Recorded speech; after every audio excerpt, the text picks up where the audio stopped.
Hey guys, it's Valentine's Day weekend, and so if you haven't bought any gifts or made any plans, there's still time.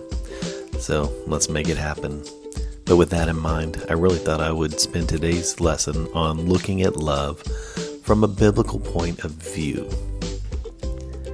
So recently our church sent my wife and I and several other couples into a training on how to give biblical marriage counseling to marriages in trouble. And in the middle of it, the gentleman who was leading the training said, I'm sure you've all read 1 Corinthians 13, which is the love chapter. He said, think about those things that are in there. Love is patient. Love is kind. Does not envy. These are all actions. There's not one of those that is a feeling. And it kind of hit home with me because often we think about love as a feeling more than an action of it. And so today, I want you to have that mindset of the actions that go along with love as we look through some scriptures and some different responsibilities and people we're supposed to love. So this was Jesus' response to a man who asked, what is the greatest commandment?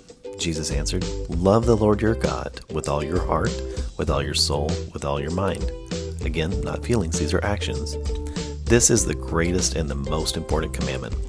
The second most commandment is like it. Love your neighbor as you love yourself.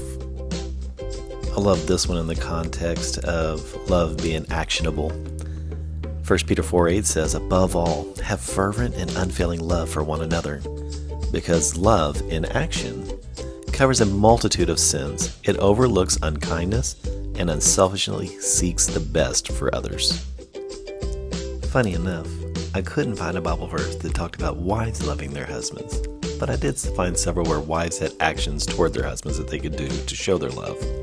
But this one explicitly says, husbands, go all out in love for your wives. Do not take advantage of them. How about this one? For the greatest love in action of all is a love that sacrifices all.